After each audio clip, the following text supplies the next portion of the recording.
WINS presents Living Fully with Disabilities, Visible and Invisible. Okay, Rayhan Azmat is a seasoned finance executive and chartered accountant who at PwC worked with clients like Sony and IMAX. He later channeled his lifelong love of cinema to pursue a deeper career in the movie industry. And he's now vice president, financial planning and analysis at Cineplex Entertainment. Rayhan's life was forever changed in his early 20s. He was diagnosed with a rare muscle condition that causes inflammation, weakness, and atrophy in the arms, legs, and extremities. It's an illness that only impacts 2 people per million worldwide. Over time, Rayhan's condition has progressively worsened, slowly impacting his physical abilities and confining him to a wheelchair in his early 40s. Despite the challenges he's faced, Rayhan continues to thrive in all facets of his life. He has traveled the world with his wife and 2 children, pursued his passion for film, attended some of Toronto's most memorable live events, and is dedicated to advocating for disability rights and inclusion, serving on the board of directors for both Dean Support Services and the Disability Screen Office of Canada. Welcome, Rayhan.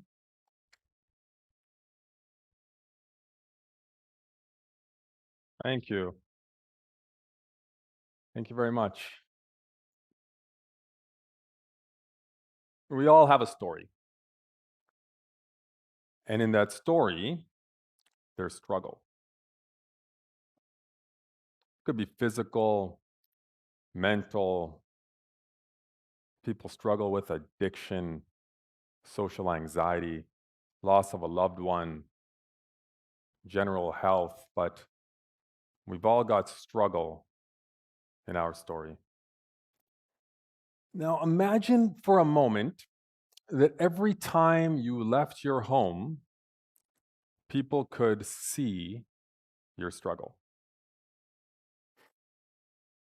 Whether it was a stranger on the street or a colleague at work, you couldn't hide it.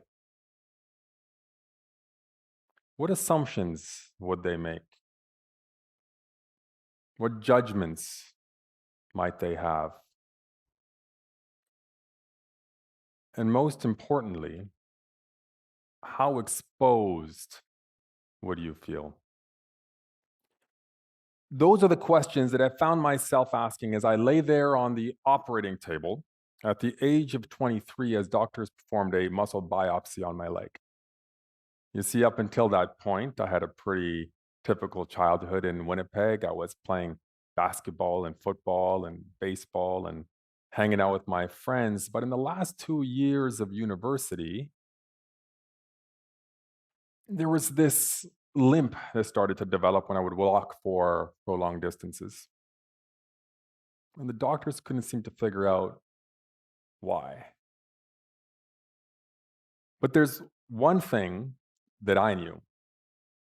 And the one thing that I knew was that I was never going to let my employer find out about this challenge. I was a fresh grad, 23 years old. I'm not going to let anybody make assumptions about what I can or cannot do. I'm not going to let them make any judgments on me as a professional and aspiring chartered accountant. So when they asked me to do an inventory count, I said, sure. Now that involved that day me walking for 7 hours through this Amazon-style warehouse on this concrete floor, and I took so many painkillers that day, so many painkillers, just to mask the pain. But the one thing that I could not mask was the limp by the end of the day. So the client looks at me and says, "Hey, Rayhan, you doing okay? You're walking a little with a limp here." And I made up a story. I said, "Oh no, I just fell down the stairs. I re-aggravated it. It's nothing." Of course, I didn't fall down the stairs, but when I sat down in the car in the parking lot at the end of that day, I felt like I fell down flights of stairs. the pain in my leg was so extreme. I can't remember feeling anything like that up until that point in my life. In fact, I sat there for 90 minutes watching my leg tremor until I built up enough confidence to say I can get home safe. All right, my foot can go from the gas to the brake to the gas. And when I got home, I actually needed help for somebody to pull me out of the car. So the next morning when I woke up, and you know that feeling like when you work out the next day, you feel this heaviness, this tiredness about you? Well, it was like that times 100. But there's no such thing as remote work in 2003. No way I was going to call in sick.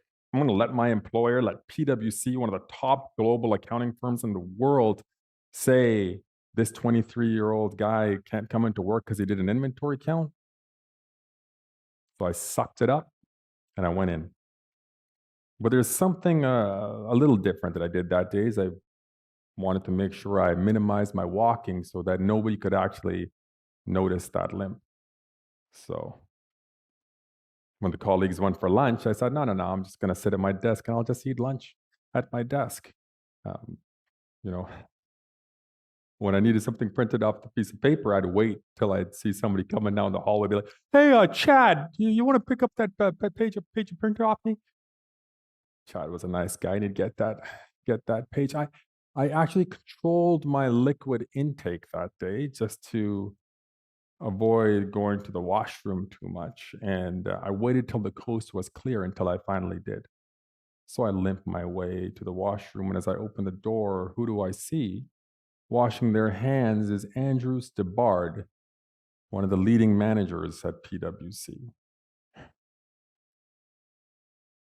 He looks right at me and he looks at my leg and he says, Rayhan, you doing okay? So yeah, Andrew, I just fell down the stairs. I did an inventory count. I'm going to be fine. He says, okay, I'm here if you need anything. You let me know. And he went on his way. So when I got back to my desk, I go to check my resource schedule. I open up my laptop and I go to take a look to see what I got planned for the next week. And I see a big red block for next Monday that says inventory count. I'm done. The fear and anxiety that actually I felt was like nothing else before. It was a write-off of an afternoon. I couldn't even concentrate. The only thing that I could even imagine I could see in my mind was this big red block. But I wasn't going to let anybody know about what was going on. I didn't even know what was going on. I was going to suck it up and I was going to do it. But by some twist of fate, by some stroke of luck, Andrew Stebard walks by my desk at the end of the day. And he says, hey, Rayhan, I got a job I need some help on next week. I know you're scheduled on some other things, but you think you could help me out? It's up to you. My chest, there's like fireworks going off from happiness, right? I'm like, oh, yes, no, of course, Andrew. I'd be happy to help you out, of course. He has no idea what kind of bullet I felt like I dodged. So I go to that job. It's an awesome week. I mean, the client was happy with me, gave great feedback. I closed all my files with minimal review notes. I felt good. I felt proud. Thursday rolls around and I open up my laptop to see my resource schedule. And what do I see? A big red block that says inventory count. I'm done. You know, you dodge a bullet once, you're not going to dodge a bullet twice. It's just not going to happen. So I remember looking at that and the pain that I felt 2 weeks before came like rushing back to my body. I hadn't even taken a step yet. I could feel that pain in my body. But I was going to do it. I was going to do it. I was determined to do it. But by some stroke of luck, by some twist of fate, who comes by my desk but Andrew Stabard? And he says, Rayhan, great work. Really great work this week. Yeah, I got a job next week I could use your help on. If you yeah, I see you have inventory counts and a few other things planned for next week, but if you don't mind, if you don't have a preference in you, would you like to come on my job? Fireworks in my chest. I said, oh yes, Andrew, of course. I would love to come on your job. And then he leans in quietly where nobody else around can hear us.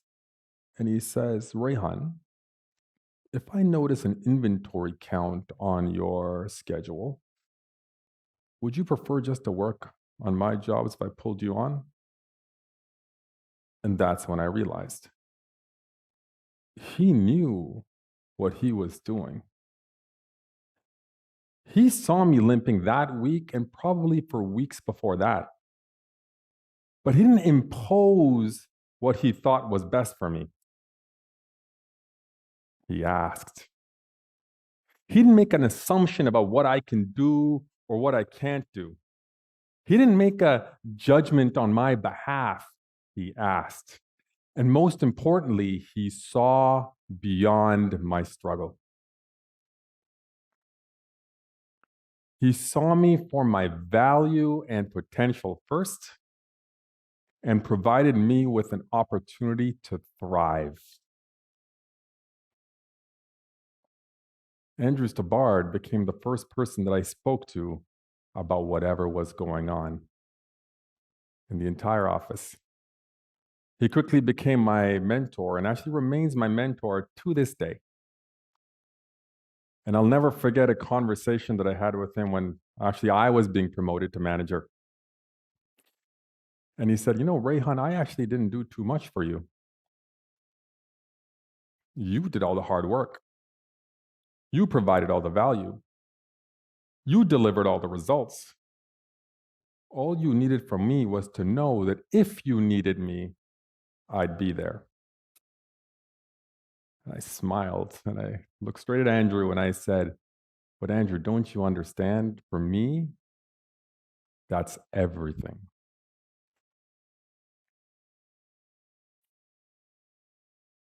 How would you want to be treated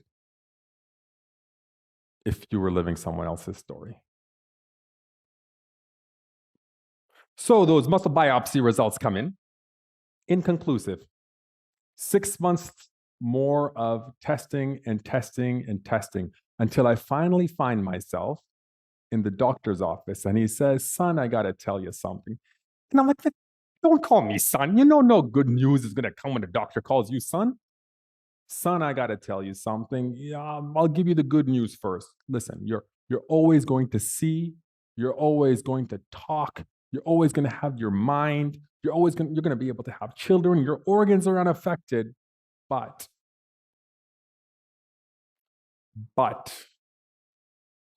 you have a extremely rare degenerative muscle condition that is going to put you in a wheelchair by your mid-30s. You will be physically impaired, and it's going to happen fast. So by the time I'm 29 years old, the doctor is right. Hiding the limp is the least of my worries. Now I'm walking with a walking stick. And at 29 years old, I'm driving to a job interview at Cineplex Entertainment. It's a dream job. And my brother's driving me in. He says, how are you feeling? I tell him, this is it. I've loved movies my entire life. This is the place that I've always wanted to work at. I can't believe I have this opportunity. Do you have any idea how excited I am? And he smiled. I said, but bro, I'm really nervous because I don't know how they're going to react to a 29-year-old with a walking stick. He said, you're going to do great. You've worked hard. You've earned this opportunity. You're going to do awesome. So he drops me off at the front doors, and I get out of the car, and the first thing I see is 3 stairs. I look back at my brother, and he's got this panic in his eye. And I'm like, no, no, no, no. Don't worry. I got this. I got this. I put my left hand on the armrest, and I pull myself up those 3 steps, and I'm proud. I look back, I give him a wink, a thumbs up, and in I go through those big glass doors at Cineplex Entertainment head office.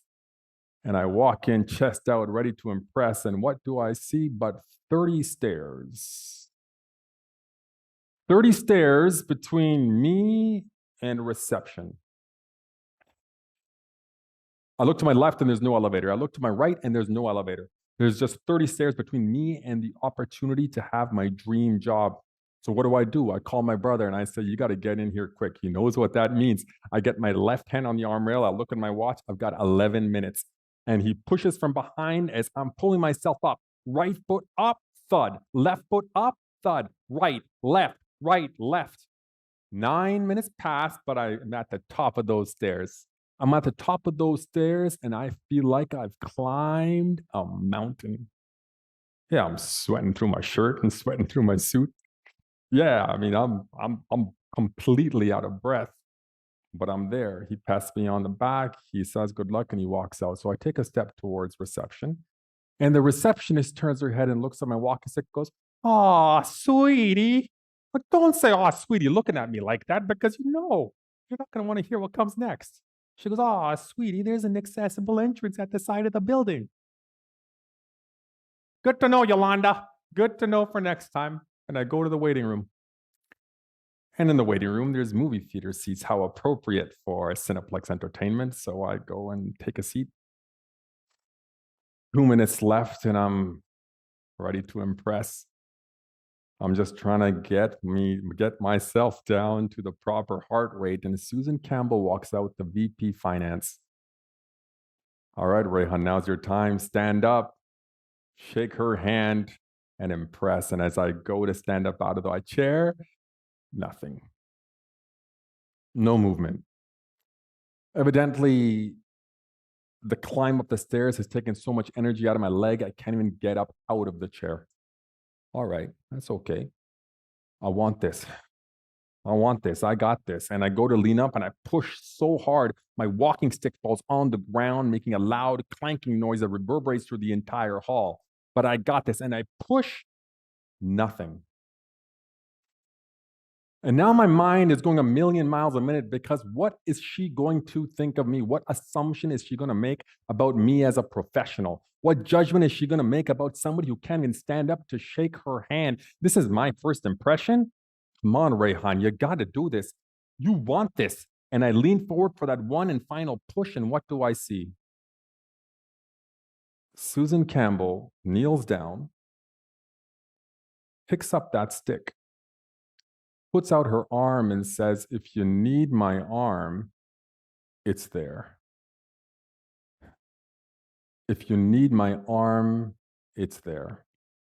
And those words became so representative of my years to come at Cineplex that I still feel to this day.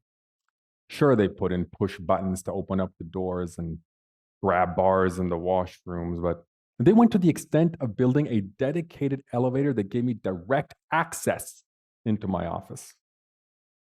But there's a conversation that I'll never forget. And it was with Susan Campbell right before she retired a few years ago.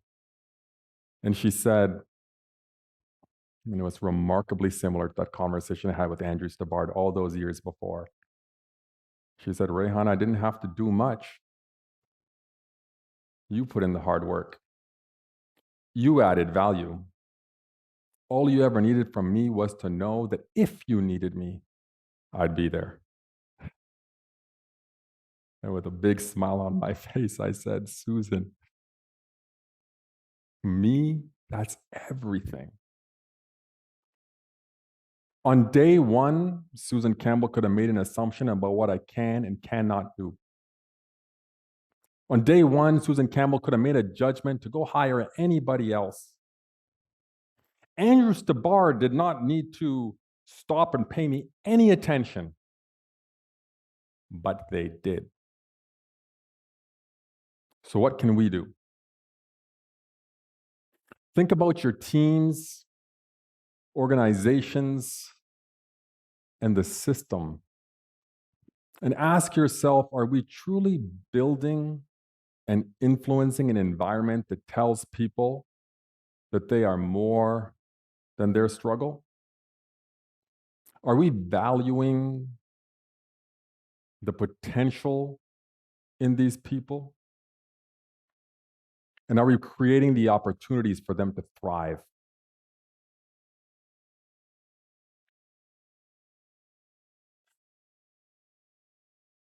Do you have any idea how different I have felt in a room, not just because of my wheelchair, but for so many other reasons?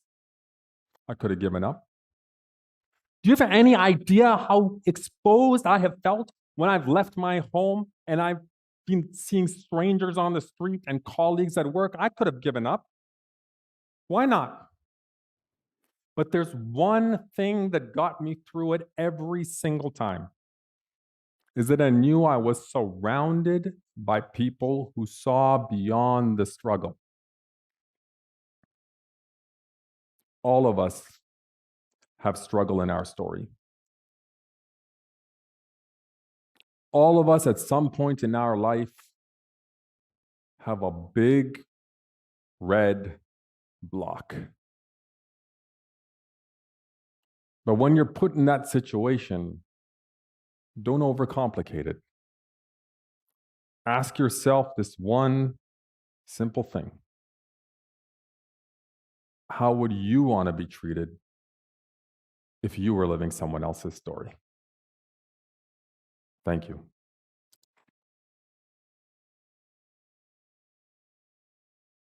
Thank you very much. Thank you. Hi, Lisa.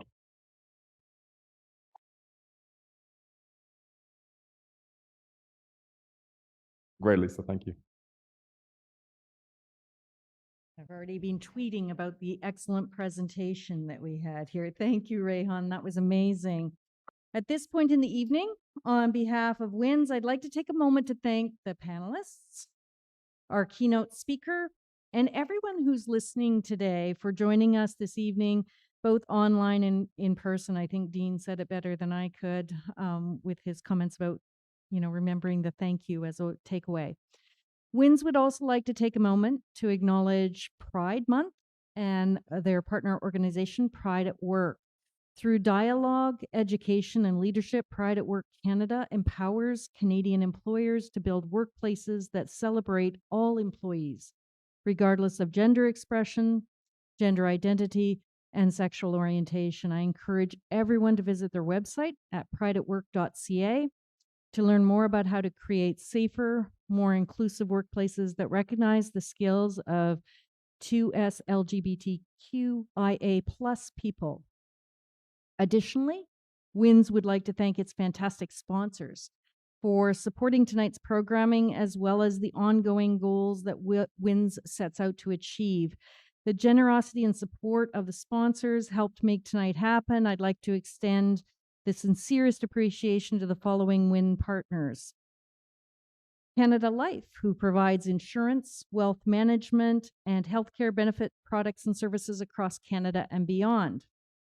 Hub, who helps your company develop a benefits strategy that supports your employees and evolves to meet their challenging needs.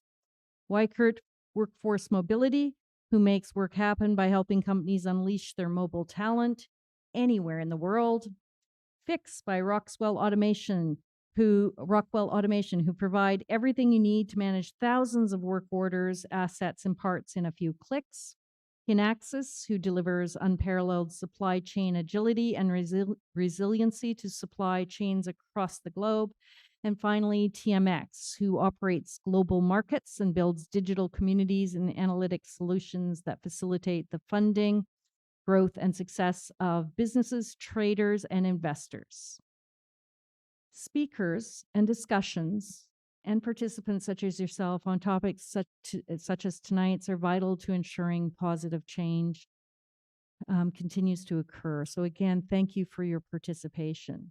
This now concludes tonight's presentation. For those of you here in person at Toronto City Hall, we welcome you to stay and enjoy some networking time. This is a great opportunity to get to know each other, other participants, speak with the panelists in the keynote, exchange contact information, as well as connect with the WINS team. Once again, thank you to all those participating via live stream broadcast over Zoom. And to those here in person, please enjoy the rest of your evening. Thank you. You can find WINS on LinkedIn or learn more about us at winscanada.com.